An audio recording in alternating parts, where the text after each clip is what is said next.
UPA ప్రభుత్వానికి తెలుసు, కానీ అవన్నీ దాచిపెట్టి హిందూ సంస్థల్ని హిందూ వ్యక్తుల మీద పెట్టినటువంటి ఈ కేసుని ఈరోజు బాంబే కోర్టు కొట్టేయటం దాని మీద భారతీయ జనతా పార్టీ దాన్ని హర్షం వ్యక్తం చేస్తుంది.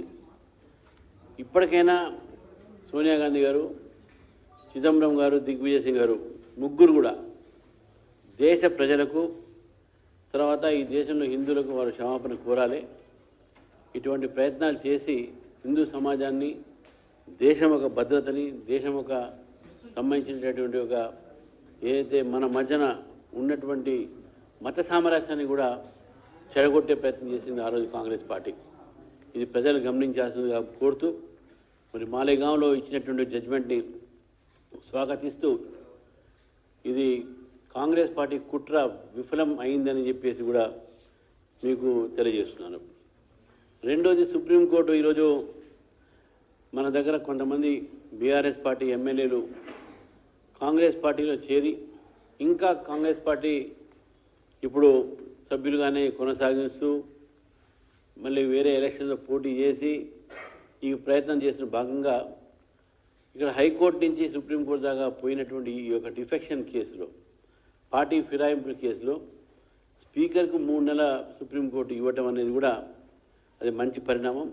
ఈ యొక్క జడ్జిమెంట్ని కూడా మనం స్వాగతిస్తూ ఉన్నాం.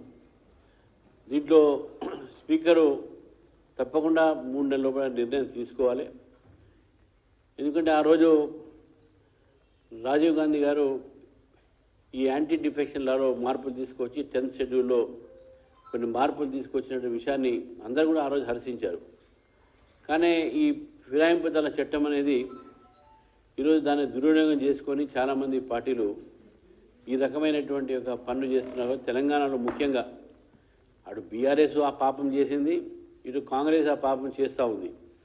కాబట్టి ఈ యొక్క ఏ చట్టం ఉందో, ఈ యొక్క జడ్జిమెంట్ ఏది ఉందో దాన్ని భారతీయ జనతా పార్టీ దాన్ని స్వాగతిస్తూ ఉంది.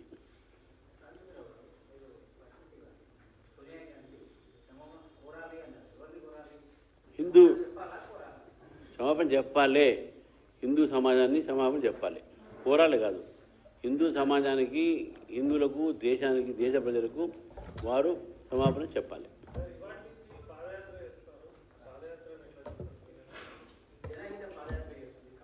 వీళ్ళు జనహిత పాదయాత్ర చేస్తున్నారో, జనాన్ని మోసం చేసే పాదయాత్ర చేస్తున్నారో వాళ్ళు చెప్పాలి.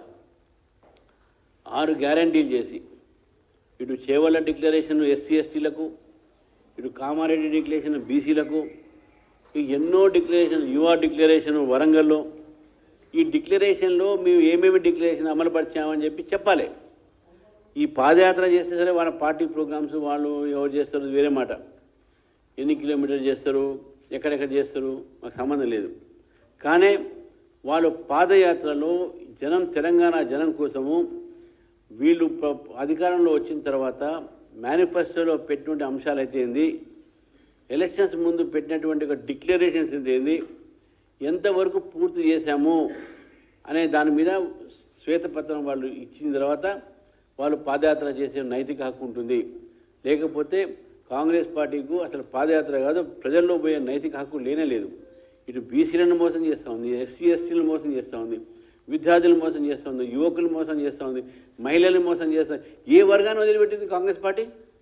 మళ్ళీ ఎందుకంటే ఈ జనహిత ప్రోగ్రాం మీ ప్రజలకు మంచి చేస్తే జనహితం చేయాలి.